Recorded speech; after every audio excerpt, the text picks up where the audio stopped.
Hello and welcome to week 4. I'm Heather Brandon, your course instructor, and want to walk you through upcoming assignments. Hooray, it is week 4, and after this week, we're about a quarter of the way done with the semester. There is 16 weeks in total, and we're on 4, but who is counting?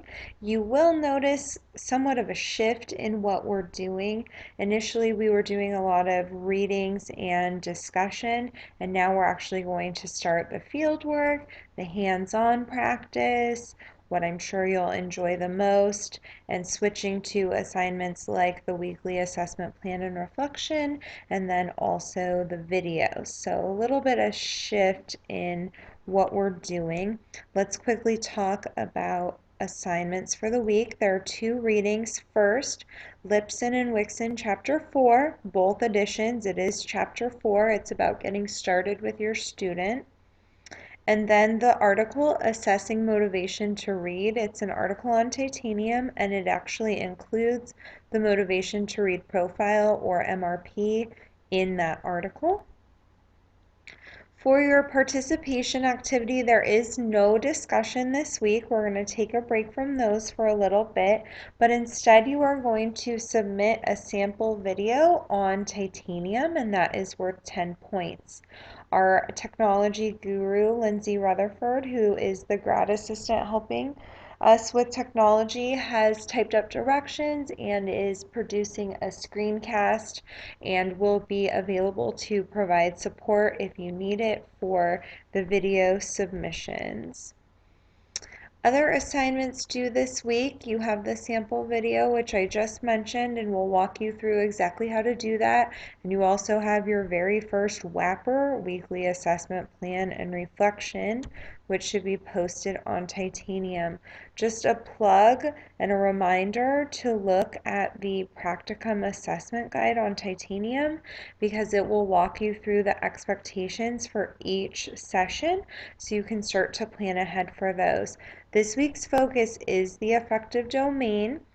There are 3 required components: a structured assessment, which is the motivation to read profile. Feel free to modify if you are using it with kindergartners. Second, an informal assessment, some type of interest inventory to get to know your student. And then lastly, to involve the parents, right? We want to involve different stakeholders to give that parent interview. This week there is no assessment video due, but again, there is that practice video to practice using the technology. There are many assessment resources in the folder on titanium. Feel free to use any that you would like.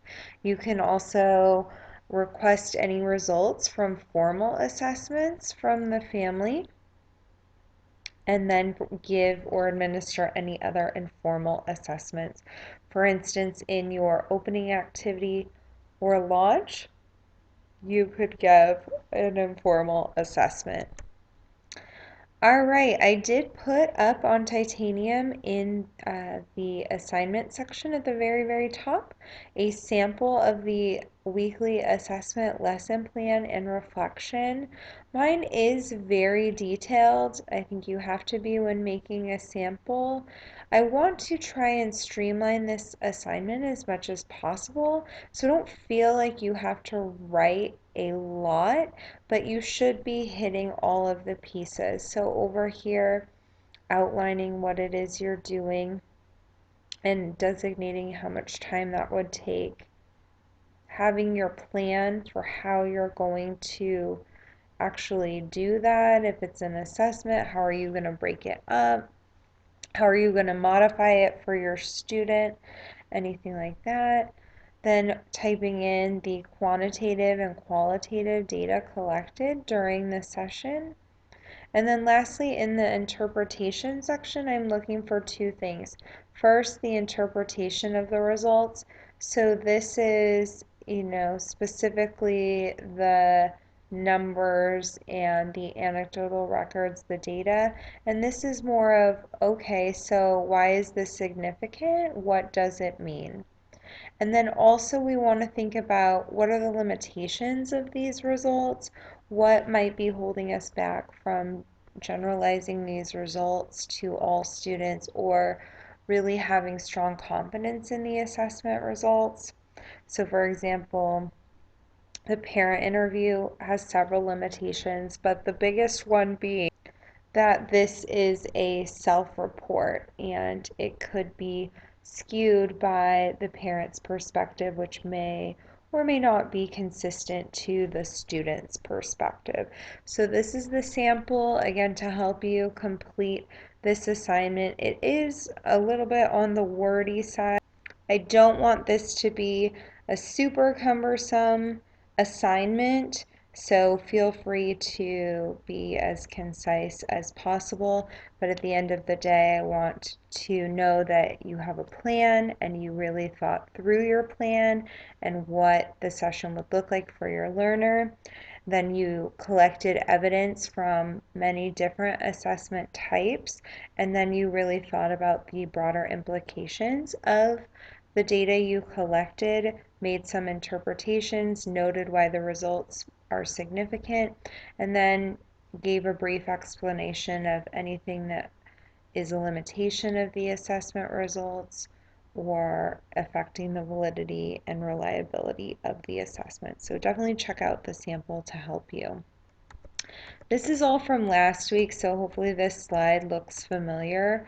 I haven't had too many questions about this assignment, so hopefully you're feeling confident about what is expected of you from it. I will be providing feedback as soon as possible, so you have that going into the next one. Again, there are 3 pieces: the actual artifacts that you need to submit for all of the assessments, then your plan, which is also part of that reflection template where you have, once you do your session, you have the data in there, both quantitative and qualitative, and then you're talking about the strengths and limitations of the assessment. These will be due each week. There is a 1-week grace period, but that will cost you a full grade reduction. Beyond a week late, it will not get graded unless you previously communicated an extenuating circumstance. You submit these on Titanium, rubrics and samples available, good stuff. Just another reminder to touch base with your group so you can designate who's going to give what assessment to your student so that you can report out various assessments to our colleagues about your domain that you've selected. And then lastly, a heads up for week 5. It will be another busy week as you are going to post your first assessment video. You will need to read pretty lengthy chapter. Chapter 7 has a ton of information in it. It is chapter 7 for both editions. It is on the foundations of literacy, even though in the 5th edition it has a different title. That's still the content in chapter 7. So read chapter 7, the foundations of literacy. Read the core, pages 19 through 33, which introduces you to the phonological awareness assessments. Our focus for practicum session number 2 is early literacy, and so you will need to hold that session. Complete your WAPR number 2, and then your very first practicum video. So those are the assignments on deck for week 5.